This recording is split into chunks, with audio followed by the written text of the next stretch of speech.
Hello, Lee Warren at Invisible Advantage here again. I've asked on LinkedIn lots of people for their questions about presentations. What problems do you have with presenting? What things would you like to have answers to? And I've got some of them here, and I'm going to take you in this series of videos through some of my answers to the common problems that crop up in presenting.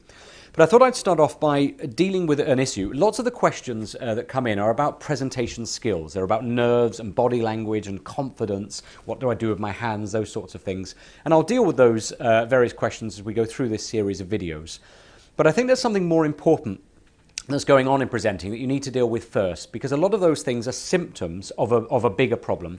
And that bigger problem is, in my experience working with people, most of us are not clear enough about what our goals are in our presentation, and we don't know clearly enough what our message is and whether that message is dead right for the audience. And there are a couple of ways you can sort this out, but I really want you to think of how important this is. For example, let me give you a quick instance. If someone walked up to you in the street and they said, "Hi, I've got £1 million in cash in this briefcase," it's likely that your attention would be on their message more than their presentation skills. You really wouldn't care about whether they were using their hands well or not, or whether their voice sounded confident. You'd be interested really in their message. So here's a good shortcut way of finding out what your goal can be and what your message should be. Ask yourself the following question. What do I want my audience to do as a result of my presentation? What do I want my audience to do as a result of my presentation? And I say do because you really want to picture your audience doing something. Do you want them to ask you questions? Do you want them to be engaged? Do you want them to take away some handouts or go through your slides in greater detail after the presentation? You really want to see your audience doing something. And I'll give you a quick story from my own experience to show you how important I think this is. I was introduced by word of mouth to one of the big four accountancy firms, and this is a big deal for me as a small business owner. I took this appointment really seriously. And I arrived at the building and I was early, and I checked in at reception, and they phoned the person I was going to meet, a very senior person in this business, and I heard him bark down the phone, "He's early," and he put the phone down. It's not a great start to a new client meeting.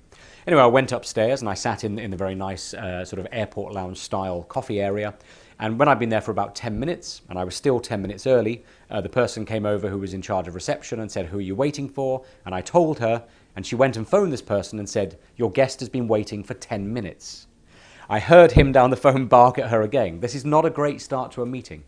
So I tried to, in the 10 minutes I had left, I tried to put myself in the position of this person. Okay, he's a very busy man. He doesn't particularly need to see me, perhaps even doesn't want to see me. I tried to put myself in his shoes and ask myself, what do I want this person to do as a result of my presentation? And the answer was clear. All I want him to do is refer me to people within the business so I might have a good case for going in and doing some work within that business. As it happened, he arrived 20 minutes later for the meeting than he should have been. So he was already stressed and worried. And we sat down in a room, he looked stressed and worried, and he said to me, "What can I do for you?" And I said, "Look, I've got a formal presentation planned, but fundamentally what I want is to give you enough information so that you can refer me to other people within the business." And he visibly relaxed and melted in front of me. I saw it happen. And he said, "Oh, is that it? Well, I've looked at your website. Tell me a bit about your clients." And we chatted for about 7 minutes about what I do and the kinds of things I could do for his business. And at the end of that 7 minutes, he said, "That sounds great. I think I can refer you to some people. There's some names I can give you. Would you like a coffee?" And that magic phrase meant that we'd got on, we were in rapport. But something really important had happened. He'd suddenly got half an hour free in his day. He'd gone from being someone who was late and stressed to being someone who'd had a very quick meeting, a reasonably intelligent conversation, and half an hour extra in his day. So everybody won. I got some names, he got a bit of extra time, and the reason that happened is because I asked this question of my own presentation. What do I want my audience to do as a result of my presentation?